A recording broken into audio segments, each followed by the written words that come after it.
Hello student, welcome to TSN. Student, the Indian economy chapter number 2 part 2 first part के अंदर मैंने what is plan complete किया था, how types of economic, कितने तरह की इकोनॉमी होती है और उनको मैंने ये भी बताया था इकोनॉमिक सिस्टम में कैपिटलिस्टिक्स, सोशलिस्टिक्स एंड मिक्स इकोनॉमी को कंप्लीट किया है। सो जब तक आप प्रीवियस वीडियो कम्प्लीटली नहीं देखेंगे तब तक सेकेंड वीडियो आपको समझ नहीं आएगा। सो प्लानिंग के अंदर प्लानिंग कमीशन इंडिया का जो था उसने 1950 के बाद से स्टार्ट किया था कि क्या क्या गोल किए जाएं, क्या क्या प्लानिंग की जाए इंडिया को डेवलप करने के लिए। सो डेवलप करने के लिए जो फर्स्टली हमारे जो गोल थे 5 ईयर्स प्लान पुटअप किए गए। उन 5 ईयर्स प्लान के क्या क्या ऑब्जेक्टिव्स थे, फर्स्टली हम ये पढ़ेंगे कि क्या क्या गोल थे। So a plan should have more some clearly specific goal, मतलब एक प्लान जिसके कुछ गोल होते हैं। The goal of the 5 year plan were growth, modernisation, self reliance and equity. अब ये 4-5 गोल बनाए गए हैं 5 ईयर्स प्लान के, जो इनको कैसे कंप्लीट किया गया। This does not mean that all the plans have given equal importance to all these goals.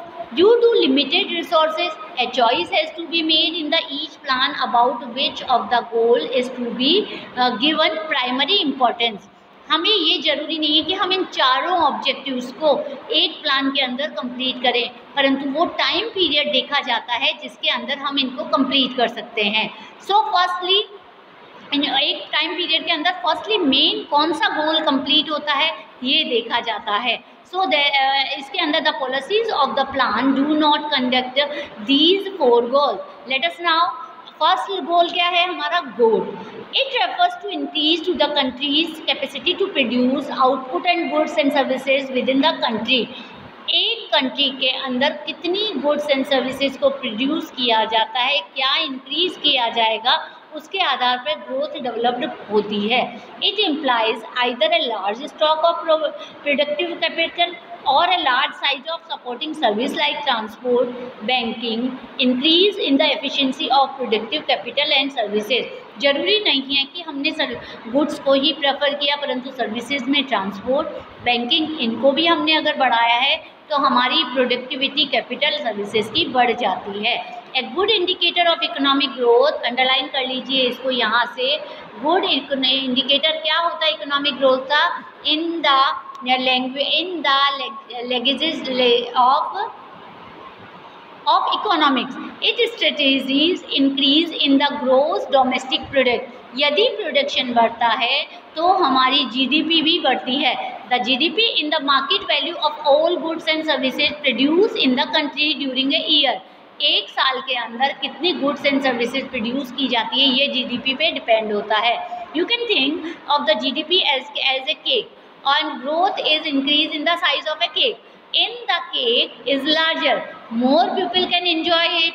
It is necessary to produce more goods and services if the people of India are the enjoy in a more rich and varied life. अगर production अच्छा होता है, एक example आपको यहाँ पर दिया गया है, उसे कंप्लीट करिए। The GDP of a country is derived from the different sector.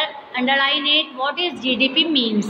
So GDP means the GDP of a country is derived from the different sectors of the economy, namely agriculture sector, industrial sector and contribution। दोनों का जो contribution होता है वो GDP को growth करता है। The contribution made by each these sectors make up the structural composition। यही दोनों का अलग अलग structural composition कहलाता है। जैसे यदि एग्रीकल्चर का है तो एग्रीकल्चर जीडीपी ग्रोथ इकोनॉमी में एग्रीकल्चर की कहलाएगी। while in some countries the growth in the service sector contribute more GDP। कई देशों के अंदर, कई कंट्रीज़ में एग्रीकल्चर का को बहुत ज़्यादा महत्व दिया जाता है या इम्पोर्टेंस दी जाती है, तो वो एग्रीकल्चर सेक्टर हो जाता है। न कई में कैपिटल इंडस्ट्री सर्विस सेक्टर को दिया जाता है तो वो कंट्रीब्यूट कहलाता है जीडीपी के अंदर की कैपिटलिस्ट कहलाता है। सो यहाँ 2 तरह की मैंने आपको बताया कि किस तरह सेक्टर वाइज कंप्लीट हम ग्रोथ कर सकते हैं। नेक्स्ट आता है हमारा modernisation. Modernization to increase the production of goods and services, the producer have to adopt new technology। अब मॉडर्नाइजेशन कैसे आता है? जब कभी गुड्स एंड सर्विसेज को प्रोड्यूस किया जाता है और अगर नई टेक्नोलॉजी को लिया जाता है तो नेचुरल रूप से गुड्स एंड सर्विसेज इंक्रीज होंगे। सो ये मॉडर्नाइजेशन का एक है। To adopt a new technology, जितनी टेक्नोलॉजी नहीं आएगी उस हिसाब से इंक्रीज होगा जीडीपी में भी। For example, a farmer can increase the output of a farm by using new seeds variety instead of using the old ones. Similar, a factory can increase output by using a new type of machine, adopt a new technology called modernization. एक farmer यदि पुराने बीजों से खेती करता है तो उतना ही प्रोडक्शन होगा जितना हर साल हो रहा है, परंतु यदि एक फैक्ट्री के अंदर नई मशीन को हम लाएंगे और मॉडर्नाइज मशीन को लाएंगे, उससे ज़्यादा जो प्रोडक्शन होगा वो क्या कहलाएगा, मॉडर्नाइजेशन कहलाता है।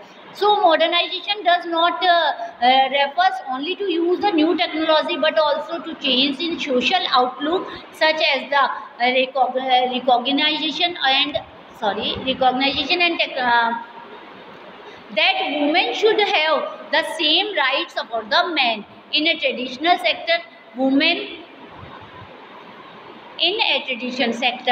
women are supposed to remain at home while men work. A modern society make use the talent of women in the workplace, in the bank, factories, schools, such as a society in the called purpose and modernization. यदि औरत का घर में रहना ही काम करना होता है वो मॉडर्नाइजेशन नहीं कहलाता है। यदि वो बैंक और फैक्ट्रीज एंड स्कूल्स में वर्क करती है, this is called the modernisation and most occasion and all purposes. So यहाँ दो को हमने पर्पस पढ़े हैं। थर्ड आता है हमारा सेल्फ रिलायंस। सेल्फ रिलायंस क्या होता है, a nation can promote economic growth and modernisation by using on sources by और using resources import from other nation. The first 5 years plans give importance of self reliance. जो पहले 7 साल हमारे जो बने थे, फर्स्ट 5 इयर्स जो प्लान बने थे, पहले 7 प्लान की थे, उनमें अंदर अवॉइडिंग इम्पोर्ट्स, हमने सबसे पहले हम ये चाहते हैं कि हम बाहर से कुछ ना मंगवाएं ताकि हमारी मनी बाहर ना जाए। हम इतने ज़्यादा अपने आप में सेल्फ कॉन्फिडेंस हो जाएं कि हम अपना प्रोडक्शन खुद करें, हमारे गुड्स एंड सर्विसेज को हम खुद प्रोड्यूस करें इंडिया के अंदर ही। So self reliance which means avoiding imports of these goods which could be produced in India itself.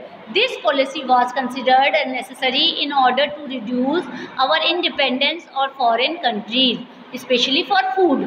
हमने ये मेन चीज़ अपनाई है। It is understandable that people who were recently free from foreign domination should give importance to self-reliance. सो हम यहाँ कह सकते हैं कि इम्पोर्ट और एक्सपोर्ट का मेन काम यहाँ आता है। लास्ट हमारा पॉइंट आता है इक्विटी। इक्विटी मतलब इक्वल है। Now growth, modernisation, self, 3 point हमने पढ़े। Growth, modernization and self-reliance by themselves may not improve the kind of life which people are living. ये तीनों एक चीज़ नहीं बढ़ा सकते। A country can have high growth and most modern technology.